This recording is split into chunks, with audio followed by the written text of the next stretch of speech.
You're listening to the We Are Libertarians Podcast Network. Find all of our shows at wearelibertarians.com. I can say to my new Samsung Galaxy S25 Ultra, hey, find a keto-friendly restaurant nearby and text it to Beth and Steve. And it does, without me lifting a finger. So I can get in more squats anywhere I can. 1, 2, 3. Will that be cash or credit? Credit. 4.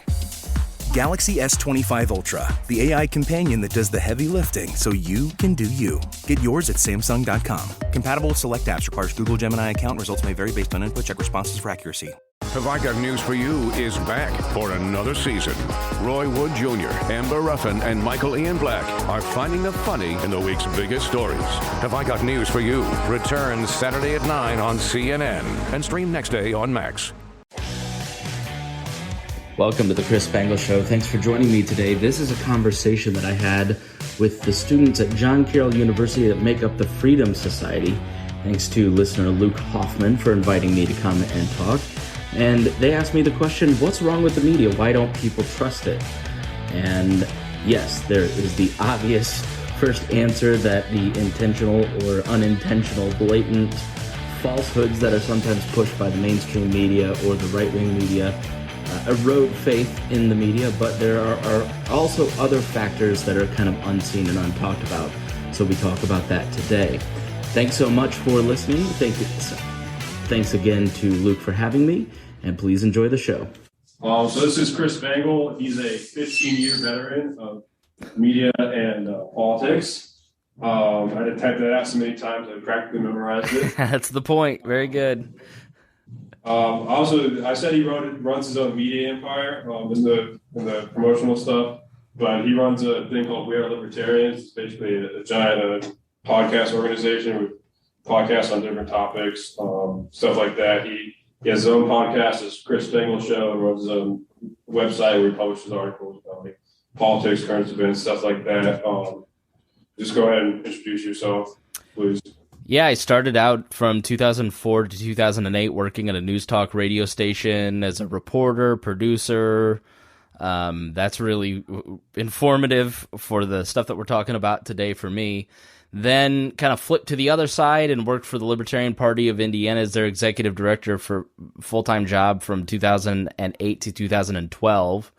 Then I went to work for an ad agency for a year for the Advocates for Self-Government, and then now I work for the Bob and Tom Show as their web director. So I'm back in radio full-time. I am a podcaster. I've been podcasting since 2007.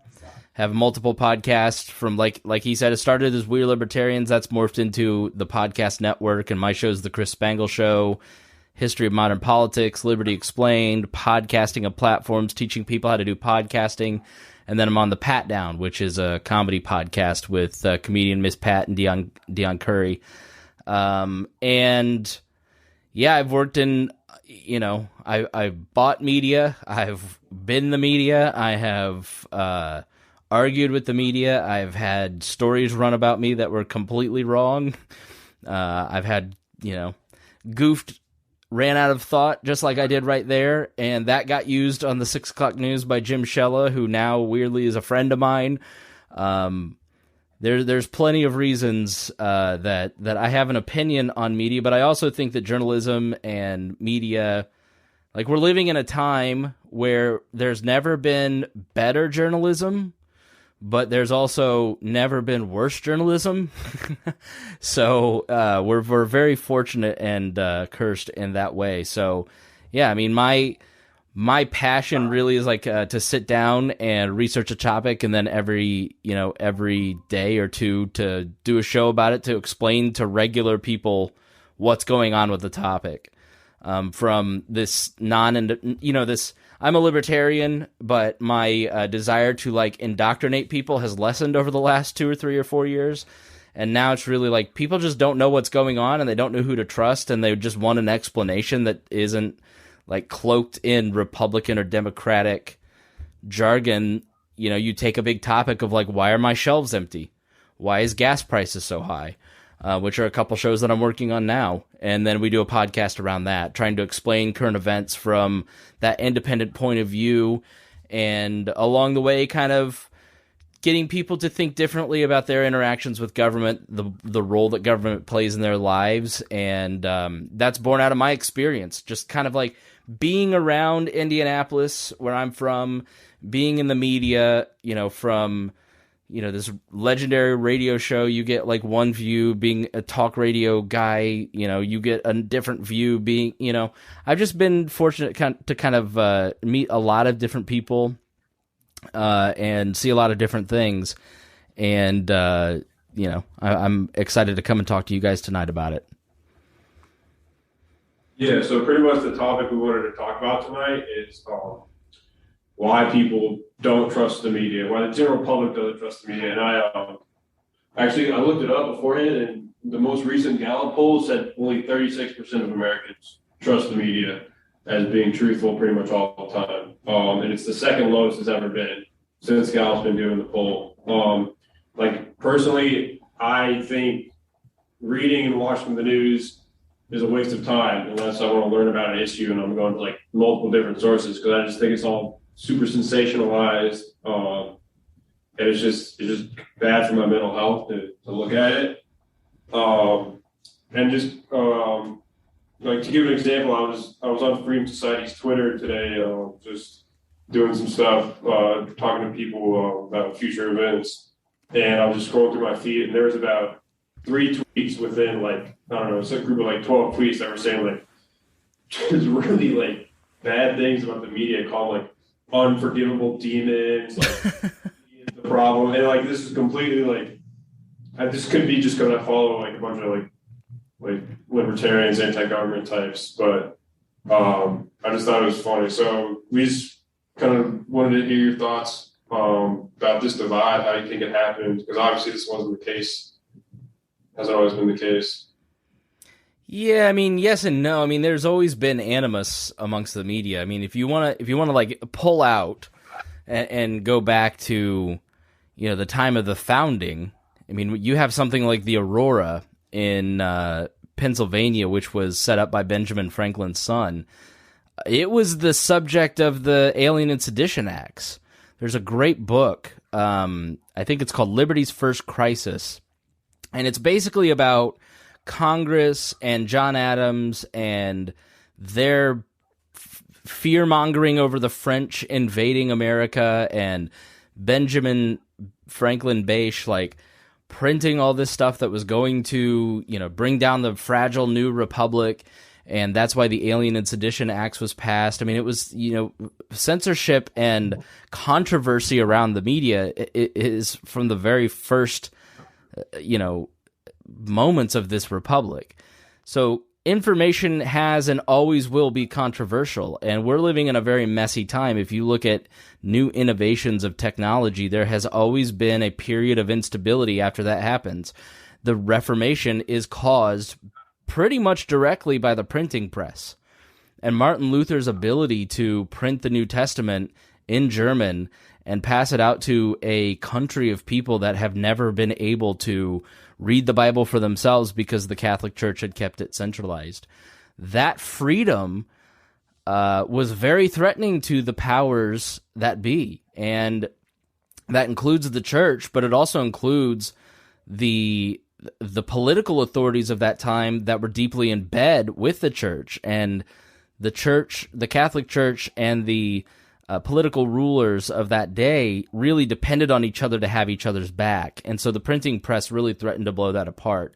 We now have social media. We have someone like me who can build their own little media empire and, have basically a near full-time job doing a few podcasts a week. That didn't exist. Everything that I do for a living did not exist 15 years ago. When I was in your seats in 2002 in college, nothing I do technology-wise existed. Podcasting, video on the internet, video editing. My job now, editing videos in Premiere, is completely different than editing Premiere videos in 2001 in high school. I mean, it's night and day. And it allows so much more content creation. And it's also a lot cheaper. The camera that I'm talking into was 5 times more expensive 10 years ago. The setup that I have in this room that I'm talking into, the Rode Podcaster Pro, $600. Well, 10 years ago when I was starting my podcast, I had to build out a rack of equipment that was probably 3 times as expensive, way more room, taking up more room. So as costs have come down and everybody basically has their own, little content creation devices in their pocket now, there's a lot of people who have better experience, that are crowdsourcing more information, that are capturing more information. You look at George Floyd, that 14-year-old girl that for 9 minutes defied the police and kept a video on George Floyd and Derek Chauvin. That had a real impact. That kind of local, immediate content creation that could go on the web, that could catch in a viral manner, did not exist 15 years ago. So I think what we're living through right now is a disruption. And the human brain hates disruption. They like predictability. They like dependability. That's part of why social media is so catchy, is that they've learned your habits and they're feeding you things that kind of keep you addicted to their product and keep you coming back. And you look at things like the Kyle Rittenhouse video that is open to a million different interpretations. And it's, that ability to capture content and throw it out on the internet and allow people to make instantaneous judgments is very powerful. The Covington kids, the kid with the MAGA hat and the face of the Indian, everybody had one view of how that was. I totally got that wrong.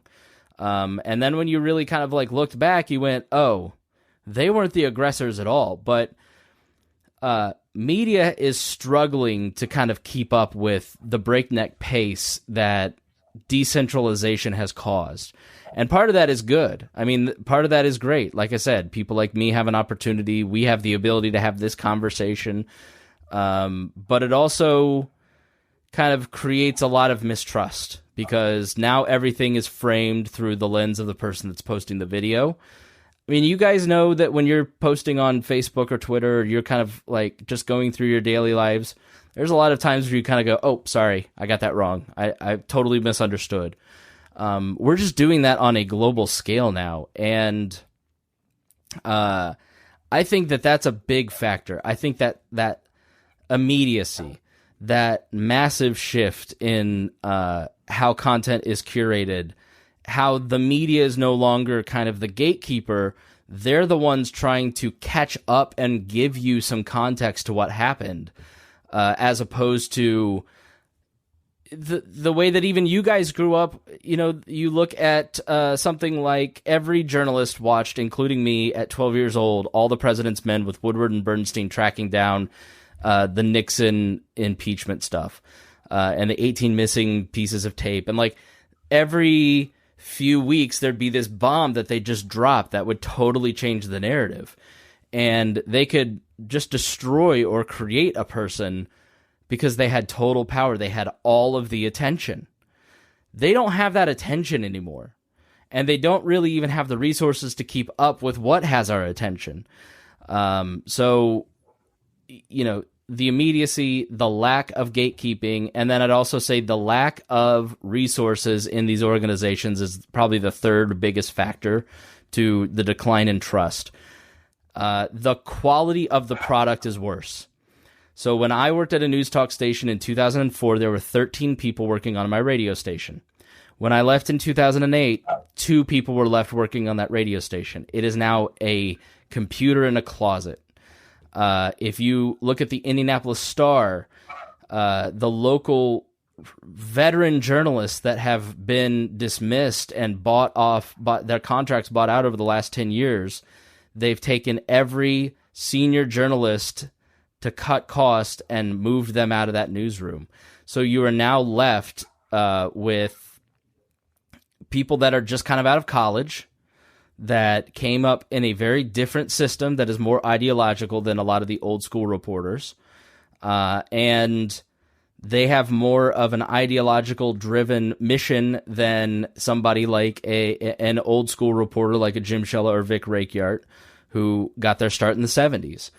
And those guys aren't there to kind of mentor the younger people in the ways of the craft. You've got younger people who are just kind of like encouraged to go on Twitter, and Twitter's the universe, and that's reality, and that's where you need to find your information and do your research that way, as opposed to the way that it used to work, which was literally like you had a beat, like a cop. You would go around and you'd build relationships with the people that worked in this particular area, like be it sports or business or politics. And so you'd build a relationship, you'd build trust with the people that you're covering, that you'd get a lot of information and intelligence. Some of it you would use, some of it you wouldn't. And you'd kind of report from there. Now, subjects are much more guarded because they don't have any trust in the people that are covering them, because it may be a different face every 6 months. And there is no trust in that relationship, because if they find out something, they run with it because they need clicks. If you walk into a newsroom, you literally see a bay of televisions in a Gannett newsroom, or what used to be Gannett, which is now owned by a hedge fund, that said the top news stories per clicks. And so what's the subtle message there to a new young reporter? The metric that you're being judged on is clicks, because we need them to see the digital displayed advertising and the pop-ups to get revenue to pay for salaries. So yeah, I mean, the financial incentives of the news industry have totally changed. Facebook completely decimated local newspapers, local television stations, because they used to rely on classified ads, sold advertising. That has all shifted to digital advertising like Google AdWords and Facebook. So the revenue's not there. So they just don't have the resources to cover things. And it's very transient. So they don't really understand what they're covering. So if you open up the Indianapolis Star, you don't see anything that's relevant to you. And the number one rule that I was taught in my journalism classes in high school, it's the number one thing that I have learned in my career in any form of media I've worked in, being sports journalism at the Indianapolis Motor Speedway, or Bob and Tom in comedy, or, We're Libertarians with libertarian ideologically slanted content, is that it has to be relevant. It has to be what you're thinking about. It has to be content that you connect with. It has to be, the concept of representation has really taken the forefront. You need to see people that look like you and that live your cultural experience for you to fully connect to a piece of content. And when you open up the Indianapolis Star, you don't see anything that really connects with you, or that's relevant to the conversations in town, or really truly explains what's happening in town, or really explains the undercurrents of what's happening in the city. So how do you trust something that doesn't build trust with you? So I know that's kind of a long-winded answer, but those are the things that I see. Just the changing media, the changing model of speed, social media, and it's kind of that, along with the changing business model that have sort of hollowed out the product, which is why 20% of people now go to podcasts for their news, because it's hyper niche. It's more relevant. Luke will listen to my podcast because when he listens to it, it connects with him. He understands it. You'll go to social media and get information from your friends because birds of a feather flock together. They understand. It's more relevant to you. They're thinking along those same lines.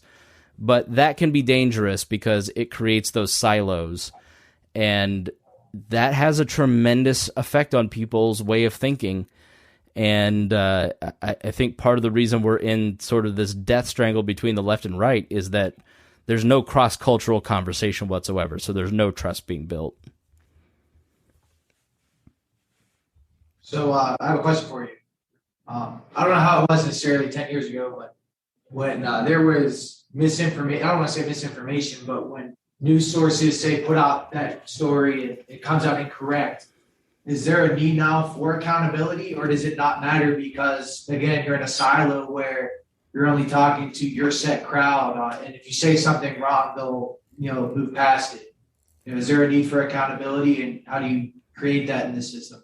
Well, consequences are everything. Consequences are the foundation of a healthy society. Part of my disagreement with the Trump era is that Republicans never gave themselves any consequences. And so it's just kind of been, as a person that is more of a Republican than a Democrat, it's been dismaying to see themselves put no brakes on anything, no checks and balances on themselves. It's just kind of a defining decency down that's taking place in every sector because of a lack of accountability. In some ways, journalists have more accountability now than they ever have, because there is a reward for catching a journalist in a falsehood or getting something wrong, because it doesn't matter. It doesn't really matter what intent is, right? If you see a journalist get something wrong, you can now, if you're a right-leaning media personality, like a local talk show host or a Charlie Kirk, go on Twitter and just say they were lying. There's a huge amount of accountability in traditional media now by right-wing media, by kind of the right-leaning establishment that didn't exist really 10 years ago. I mean, I remember being at CPAC in 2003 and everybody lamenting the kind of online jackals that existed on the left, and the conversation in 2003 at CPAC was, we need to create our own. We need to create our own Hollywood. We need to create our own online jackals. We need to create our own accountability system. We need to create our own Hollywood, kind of this Benedict option of separating ourselves from society. And I think that was kind of a mistake by, let's create our own Christian colleges. Let's create our own right-wing press. Because what that did is it took conservatives out of traditional institutions because they went to work elsewhere. And so they stopped having conversations with, I know of several conservatives that worked at the Indianapolis Star that were beneficial to the newsroom because they had conversations with their liberal colleagues. Now those people don't work in there anymore, and so you kind of don't have that accountability of someone from the other side, from the other culture going, hey, you didn't even think about it this way. Like, maybe that person wasn't a white supremacist. Maybe they were thinking it this way. Or so I think that it's not different or worse. There's just kind of, I guess it's not better or worse. There's just a difference, right? So the accountability years ago would be,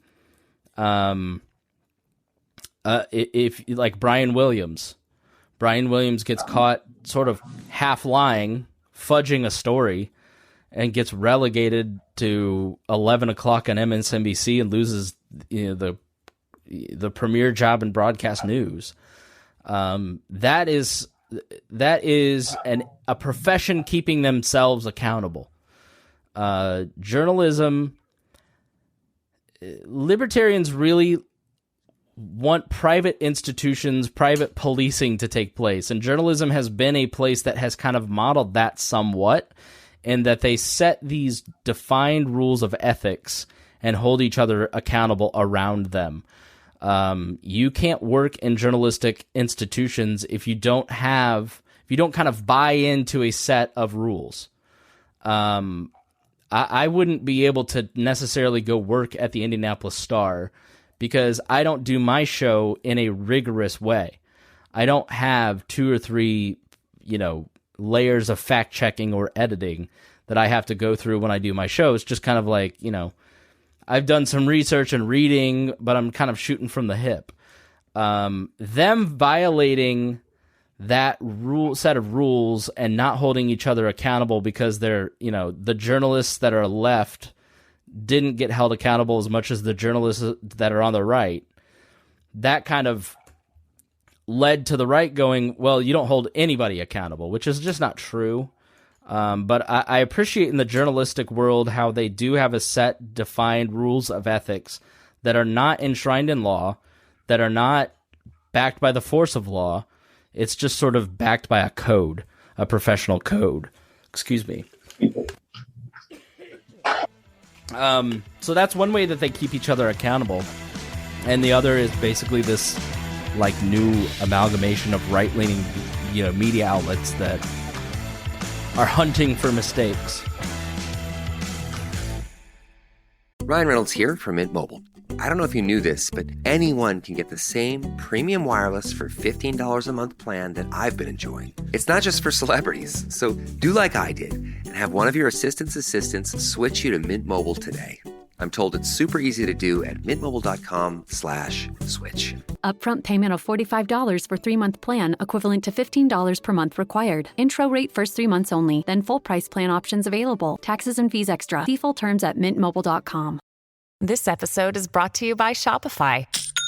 Forget the frustration of picking commerce platforms when you switch your business to Shopify, the global commerce platform that supercharges your selling wherever you sell. With Shopify, you'll harness the same intuitive features, trusted apps, and powerful analytics used by the world's leading brands. Sign up today for your $1 per month trial period at shopify.com/tech, all lowercase. That's shopify.com/tech.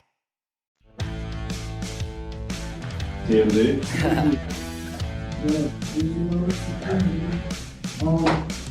Maybe Twitter. That's really it. I've kind of gotten away from watching the news, like the local news and all the other stuff. I think honestly, because it seems like the other stuff is like Twitter and like TMZ are more entertaining. And like he's talking about like connecting with something. I feel like that's something more I can connect with rather than watching the local news or other news outlets. That's definitely true. Does it matter to you guys that sometimes you have to eat your broccoli and carrots and not just eat your candy? You know what I mean by that? I get exactly what you're saying with that. And I understand that too, but I just feel like I don't know. I just feel like I've gotten away from it for right now. But as I get older, now I'm starting to realize that I should go and instead of looking at things that are just interesting in me or that I can connect with, I should start looking at things that connect to other people so I can understand the entire view of something and try to understand what other people are thinking as well. Is that what you mean by that? Yeah, no, I think that's exactly right. I think the older you get, the more you kind of go, all right, I need to understand the full picture. And I think that's part of why there is a lack of trust. Because if you're at 32% of people trusting you, that's just not a Republican problem. That is a normie problem. So why does the normie who doesn't have an ideological bent not trust you? It's not just relevancy. It's just not, because you don't have the resources to do the reporting the right way. It's, that's part of it. Watching the local television news is just all right, how many, death reports and traffic accidents can I see? Well, the reason they report that stuff is because the police do all the work. The reporter just has to go down to the police station or log on to the traffic log and kind of see what happened and read the police report and then type something up. It's much harder to do an embedded project where you go and kind of hear out people's experiences. But that's where podcasting has come in a solid way. You listen to some of these Gimlet or, Daily, the Daily with the New York Times or Freakonomics, and you get to the end and it's like a movie cast of credits, 40 people that worked on it. But because something like NPR's Embedded takes 30 people to do it. I'd love to do it, but I'm one guy. And it's hard to go out. And that's one of the reasons that media is really important, that journalism is really important. You cannot fly to Scotland to find out what is happening at some big event, right? You can't fly to China to learn all the facts about what's happening with President Z being basically elected president for life today. You don't have the context, you don't have the contacts, and you don't have the time to go figure that out on your own. And so, like everything else in capitalism, we have to kind of outsource that, right? I don't wake up every day excited to grow a turnip. I don't want to grow turnips. But there's some dude out there who loves growing turnips. That's his passion, right? There's somebody out there who is passionate about high-end fashion. There's somebody that's passionate about understanding the relationship between China and Japan. And that's sort of where the war on experts over the last 2 years has fallen flat for me, because we need experts. Like, I don't know anything about insurance, but I need my friend Matt Allen to explain it to me, because he's super nerdy about it. And that's where we need journalism to kind of give us that context, give us an explanation of what's happening in the world. And you kind of have to not just depend on what you think is relevant. And that's sort of where like local media's fallen flat, is they're kind of just taking the easy road because they don't have the resources. They don't have the pulse of their community to find out what's relevant because they're not necessarily like engaging in the community. And their incentive structure is all wrong because of clicks. That's where it's up to us to show them that the incentives have changed. And that's where you have to show them that your consumer behavior has changed from celebrities, sports, and traffic reports to, I want to understand why somebody is homeless and how we can fix that problem. I want to understand why inflation takes place and elect politicians that won't do that. It's up to us to kind of like eat our broccoli and carrots a little bit and understand the world so we can make informed choices, because every choice you make every single day contributes to a signal to someone about their product. So you're sending signals to the free market every single day. And yes, we do live in a free market society. Should it be much freer? Absolutely. But you're still living in a signal economy. And so every click that, if you're just kind of like, do you go to TMZ.com or do you just see TMZ on your social media? Actually, I watch a TV show. Okay. So you're sending a signal to them that I'm a consumer. I want it this way. This is how I want it. But, what other signals can you send? Like going to, finding a journalistic outlet that you really like and clicking on their stuff every day, sharing that on your social media, or finding an independent journalist that you like or podcasts that you like that enrich you and giving them some Patreon money. Like, these signals that you send are really important, and that's how we're going to kind of retrain. There was some I don't know if it's in the infrastructure bill. I think it's in the Build Better Back bill, but there's like some massive, crazy amount of money for local journalism. And the goal basically was, they know the incentive structures, they know human behavior, they know that people are going to kind of bilk the system for money, that people like me who have some talent at this would go, I'm going to get a federal grant for $32 million to set up an Indianapolis-based news outlet. And, they basically wanted to fund a resurgence in local media. Why is that? Because we have kind of become too centralized. We think that the president's bowel movement every single day is the most important thing that happened in American politics. And I don't agree with that. I just don't think that what the president does necessarily has to be the most important thing, when Joe Hogsett, my mayor, has much more direct control over my life. The guys and women that pass lockdowns in your local area have way more control over your life than Joe Biden does.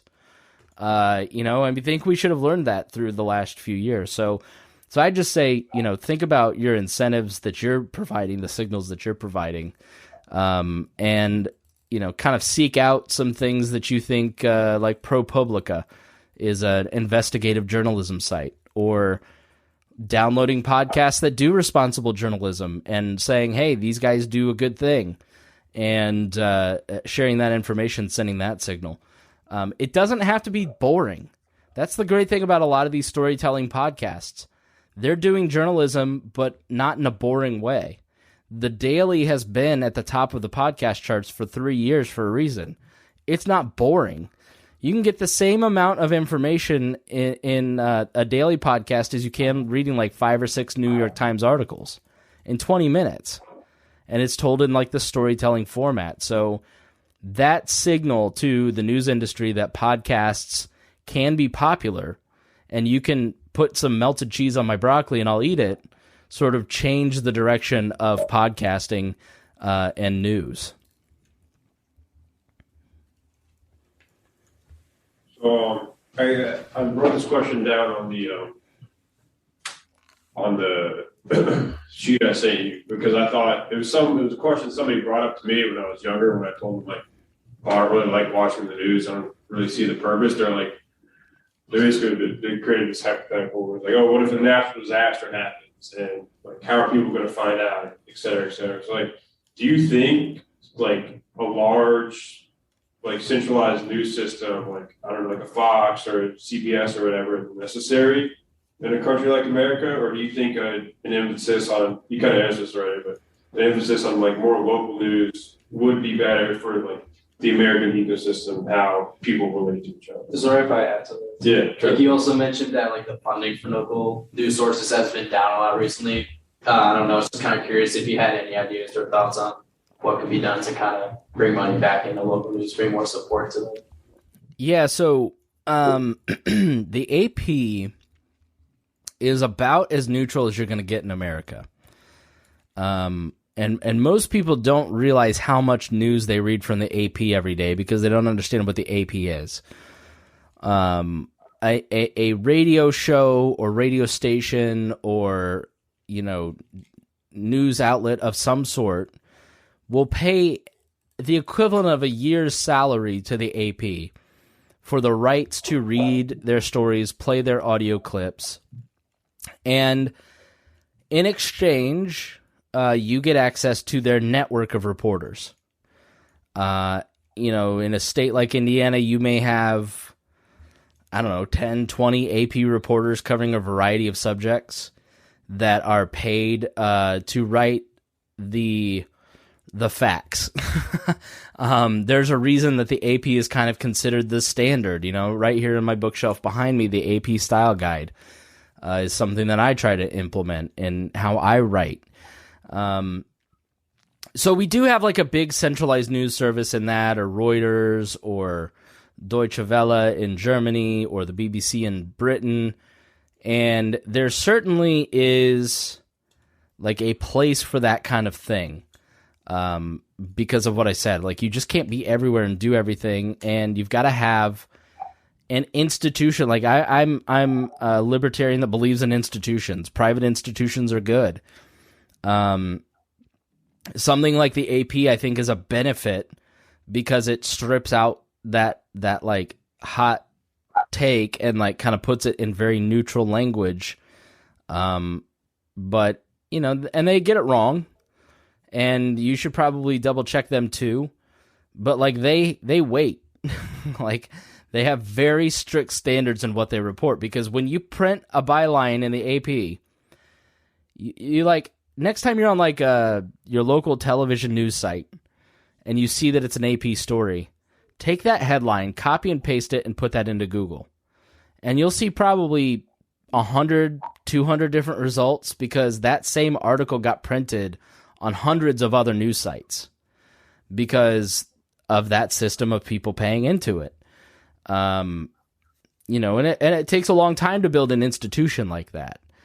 An institution like that is kind of foundational, that is a little boring but has high standards, is long lasting. An institution that is built on hot takes and attention, and we're going to do whatever it takes to get as many clicks. We're going to build out the TPUSA radio network. That has a high turnover. I've seen those come and go, right? Like, the biggest podcast in the Christian world's The Rise and Fall of Mars Hill about Mark Driscoll. Everybody at the time kind of knew, like, all right, there's a time limit on this because he's trying to be edgy. There's a time limit on edgy.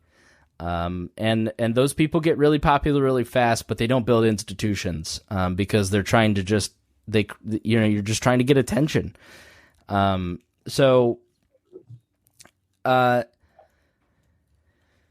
Man, I wish I had an answer to how do you fund like a local model. That's been a question that's been, kind of been in discussion here in Indianapolis for about 5 to 7 years, because you had, when I was a kid, you had the Indianapolis News in the afternoon and you had the Indianapolis Star in the morning. And then the Star bought the News, closed down the afternoon paper, and we had one paper.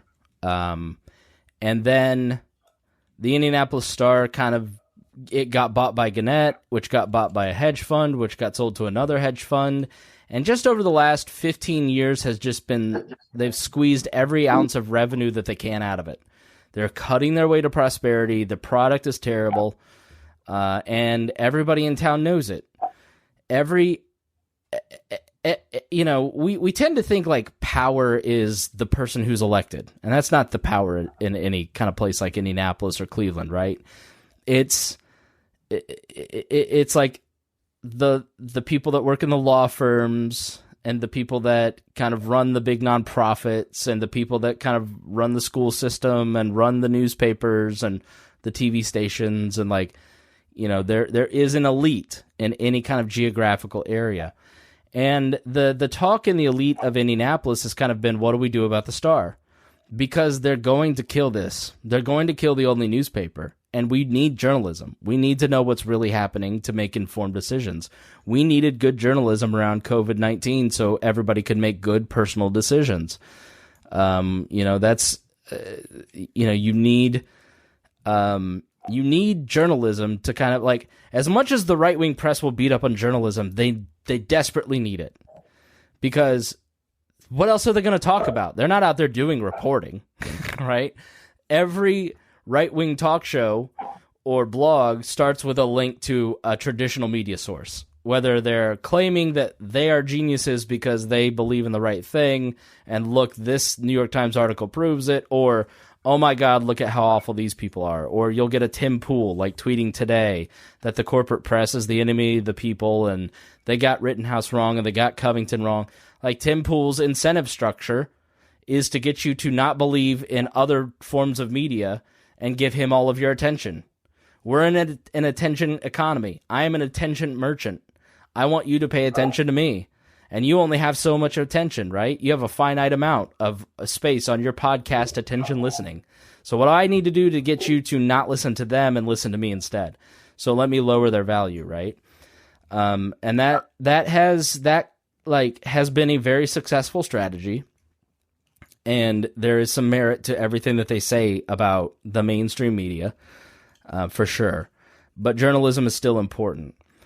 And so everybody's kind of like, all right, well, what do we do with Patreon models? And, The Athletic kind of took off and that worked, right?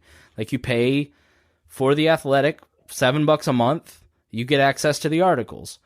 But it's not kind of like really, it's not taking off. You still need like a big backer to kind of stop the loss.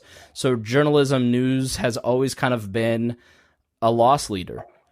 Like, even in the heyday, CBS, when Walter Cronkite was the evening news, it still lost a ton of money because journalism is hard to do. So there's talk that some like city father or someone will eventually buy from the hedge fund a paper like the Indianapolis Star and basically say, my foundation is going to fund the loss that the Indianapolis Star will have. You look at something like the Indianapolis Business Journal, which just frankly kicks their ass in news coverage.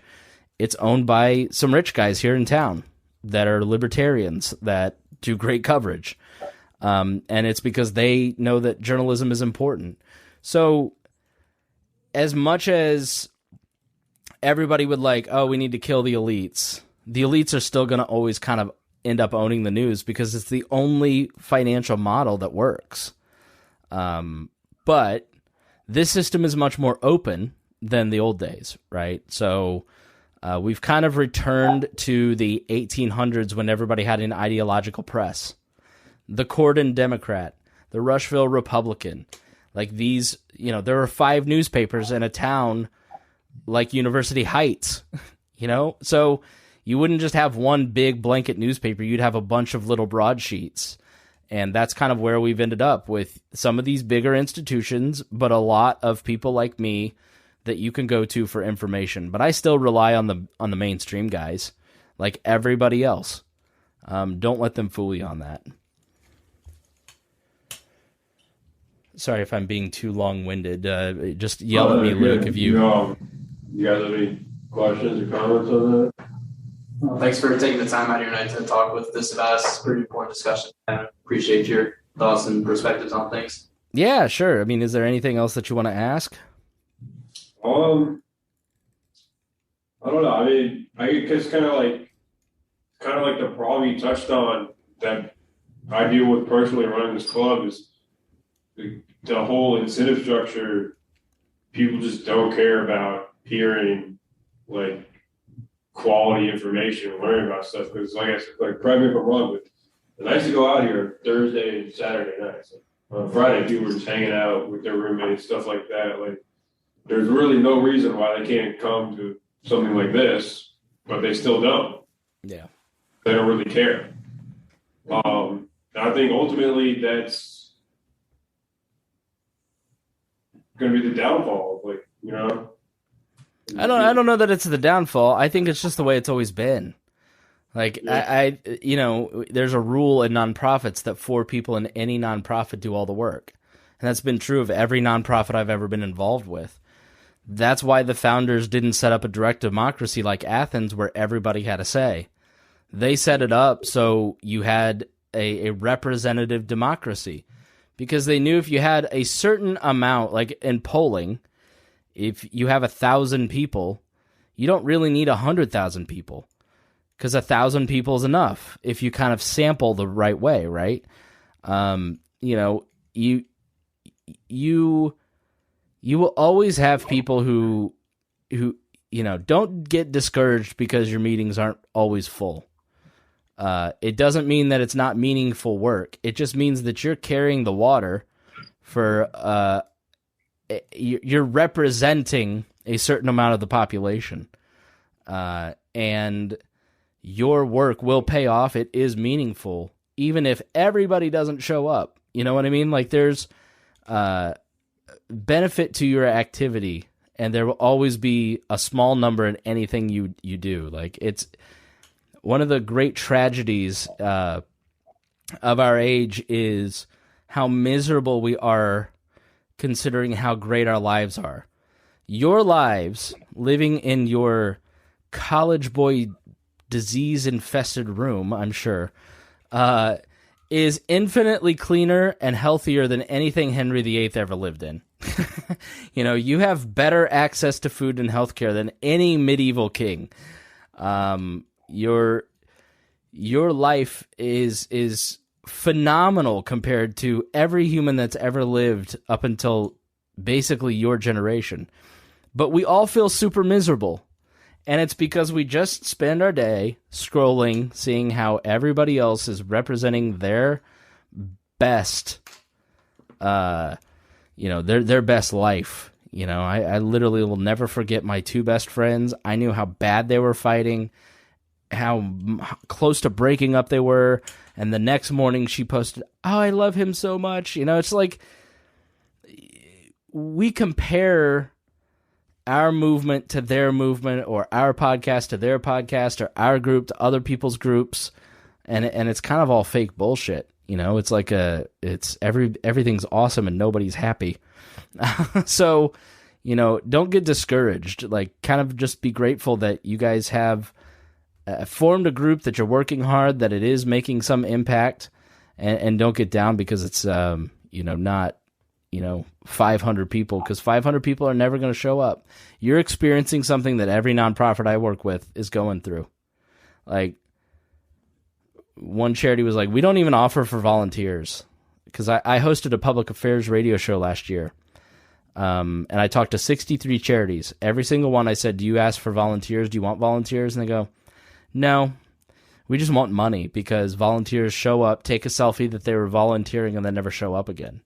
So we need money to kind of do the hard work that nobody else wants to do. And that's part of the beauty of a free market, is that what you guys find interesting and take on benefits everybody in that decentralized system. Appreciate that. I guess just kind of for the last thing, kind of like a common thing I feel today is like everybody's like, well, the media is too biased, or they're this biased this way, this biased this way. And I just want to hear your thoughts on the role of bias in media, because personally, I do think to an extent there is a role for bias in media. I just want to hear your thoughts on that. Yeah, I think it's always been there. It will always be there, and it's completely irrational for us to think that there was ever a time where a journalist kind of didn't separate their own personal feelings around the subjects they were reporting on. You have different degrees of caring about that. A doctor who hates his patient will still do their job. So bias has always existed and will always exist. It's just more honest now. And it's kind of insulting and hilarious when somebody who works for the New York Times just pretends that they're neutral, when everything that they post about something like vaccines never takes into consideration the people who are unvaccinated. Like, I think the unvaccinated is a great example of bias in the media. Like, we went from, like, let's all coexist, Joe Biden's going to unite America, let's respect everyone, to segregating society real quick. A lot of journalists didn't ask, like, why does somebody choose to be vaccinated or not be vaccinated? They just sort of pass judgment on Twitter, where there's like this disdain that you can see. I mean, most of my Twitter feed of the people that I follow are journalists, because I use it as a news curation system. It's never like, if I would go and talk to people that were unvaccinated, I got a totally different perspective than I saw in my Twitter feed from journalists. They have bias. That bias is there. But what's good is that you have so many options, and it's very clearly labeled. And it's up to you to, like, check yourself. It's up to, if I don't care if you listen to Alex Jones every day. Like, I listen to Alex Jones sometimes because I want to understand that perspective. But am I balancing that out with other things, or is that the only type of content that I'm consuming? I at one point was only listening to Ben Shapiro every day, and I wasn't listening to anything else. And so for like a brief 3-month period, I was super angry at the left all the time, and then like I would go and seek out their perspective, and I was like, all right, that kind of makes sense.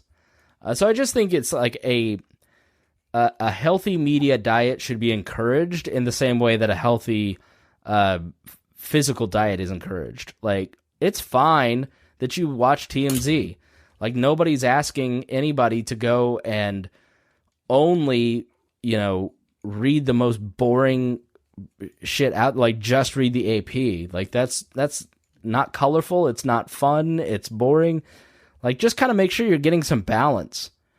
If I'm all for reading crazy shit, but like, challenge yourself. If your kind of direction is crazy shit, like, all right, let me see what they're saying too. So you can challenge yourself a little bit. Exercise your brain. So yeah, I think bias is important. I think it's important for kind of people to say, here's where my bias is, so you can judge the information. But quit pretending that you're unbiased. You're just not. Sounds good. Is there anything else you guys wanted to talk about, or? All right, well, I guess we'll wrap up. I really appreciate you coming to talk. I do think stuff like this is invaluable because kind of like we're in our own little bubble. We don't really know too much about anything really. So I really like to come here and learn stuff. I really appreciate you coming. We know you're busy. We did have we recently got somebody in student government, so we should have some more money our way. Hopefully we'll be able to get you to come back next semester and we can send you a little something. Yeah, I'd love to come in person. We've got a couple hosts that live out there in Cleveland, so I'd stop and say hi to them. Oh yeah, for sure. Yeah, if you want to come in person too, that'd be great. We can figure something out. Do you have any questions for us about comments or anything? No, keep up the great work. Appreciate it. Well, Chris Spangle, everybody, I highly recommend you listen to this podcast. It's really informative. I'll send a link out via email if you want to check it out. But yeah, that's pretty much it. Thanks for coming, everybody. Thanks, Chris. Thanks, guys.